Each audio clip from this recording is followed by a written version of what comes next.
নমস্কার বন্ধুরা, আমাদের রান্নাঘরে তোমাদেরকে স্বাগত। আজকে আমাদের রান্নাঘরের রেসিপি হলো সয়াবিন পকোড়া।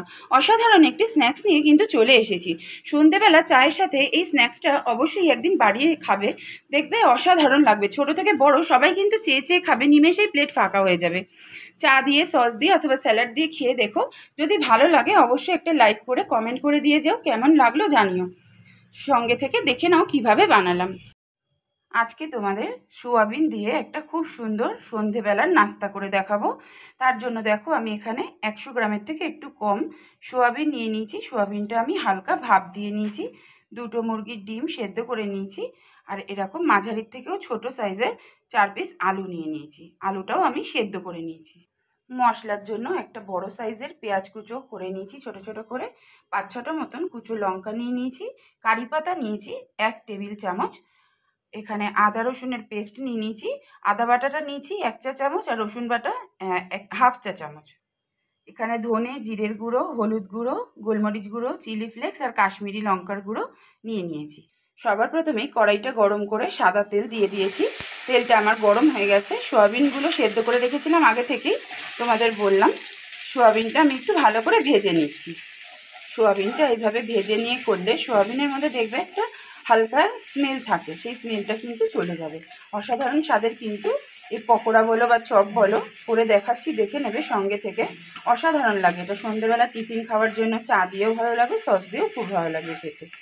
সোয়াবিনগুলো আমার ভাজা হয়ে গেছে। এই অবস্থাতে আমি নামিয়ে নিচ্ছি। ঠান্ডা করে নিয়ে পেস্ট করে ফিরে আসছি। দেখো, সোয়াবিনগুলো ভাজার পর ঠান্ডা করে আমি মিক্সিতে পেস্ট করে নিয়েছি।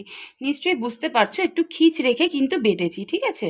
পুরোটা কিন্তু আমি বাটিনি। দেখো, ঠিক এইভাবে করে নিতে হবে। এবার যে আলুগুলো সেদ্ধ করে রেখেছিলাম, দেখো একটা গ্রেটার দিয়ে আলুটা গ্রেট করে সয়াবিনের মধ্যে দিয়ে দিচ্ছি। এই পকোড়াটা কিন্তু অসাধারণ হয়। বাচ্চারাও খুব ভালো খাবে, আর বড়রা তো ভালো খাবেই। স্যালাড দিয়ে, সস দিয়ে সন্ধ্যেবেলা যদি খাও, মুখরোচক কিন্তু অসাধারণ খেতে। খুব স্পাইসি হয়। প্রত্যেকটা আলু কিন্তু একই রকমভাবে গ্রেট করে নিচ্ছি।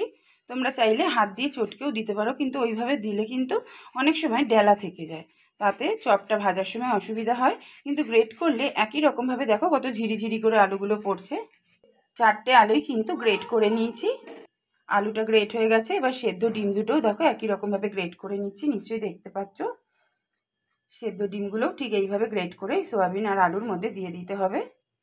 2টো ডিমই আমি একই রকমভাবে গ্রেট করে নিচ্ছি। দেখো,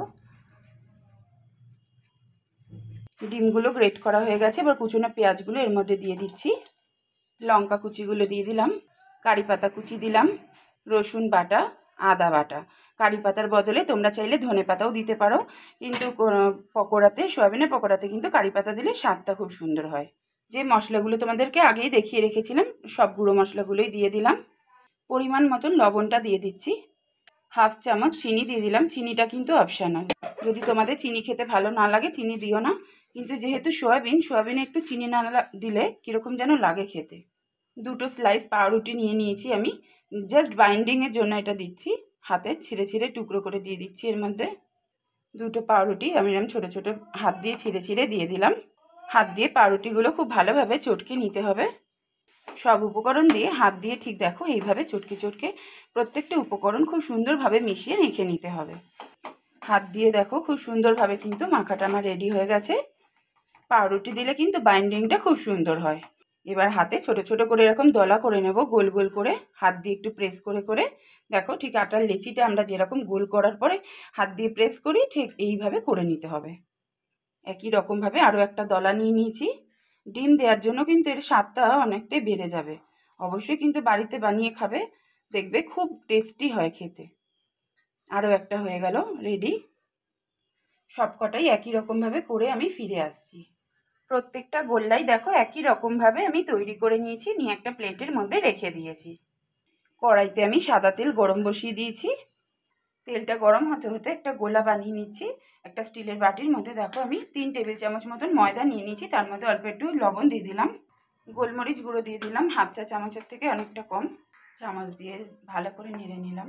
অল্প অল্প করে জল দিয়ে একটা পাতলা ব্যাটার তৈরি করে নিচ্ছি ময়দার। একদম পাতলা একটা ব্যাটার তৈরি করে নিয়েছি। নিশ্চয়ই বুঝতে পারছো থিকনেসটা ঠিক এরকমই হবে।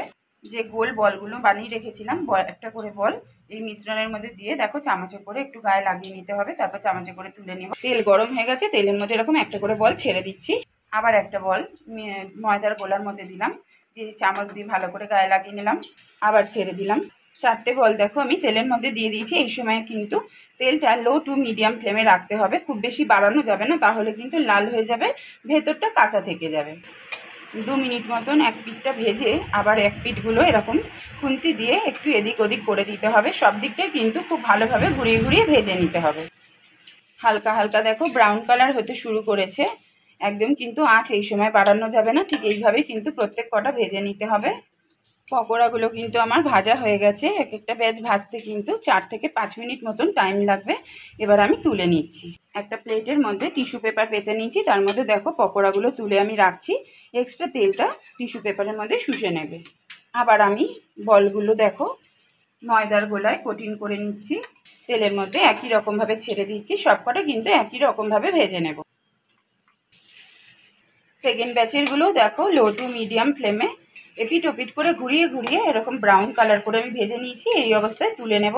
সবকটাই কিন্তু একই রকমভাবে ভেজে নিয়ে ফিরে আসছি। সবকটা দেখো সয়াবিনের পকোড়া কিন্তু আমার রেডি হয়ে গেছে, একটা প্লেটের মধ্যে আমি রেখে দিয়েছি। আজ তাহলে এই পর্যন্তই। সয়াবিনের পকোড়া রেসিপিটা যদি তোমাদের ভালো লেগে থাকে অবশ্যই লাইক কমেন্ট শেয়ার করবে। নতুন বন্ধুরা যারা আজকে আমার চ্যানেলে প্রথমে এসেছো একটা সাবস্ক্রাইব করে দিও অবশ্যই, আর বেল বাটনটা প্রেস করে রেখো। আমি ভিডিও ছাড়লে সবার প্রথমে তোমাদের কাছে আগে পৌঁছে যাবে। আমাদের রান্নাঘর থেকে আজ আসি। সবাই ভালো থেকো, সুস্থ থেকো, খুব শিগগিরই আবার দেখা হবে।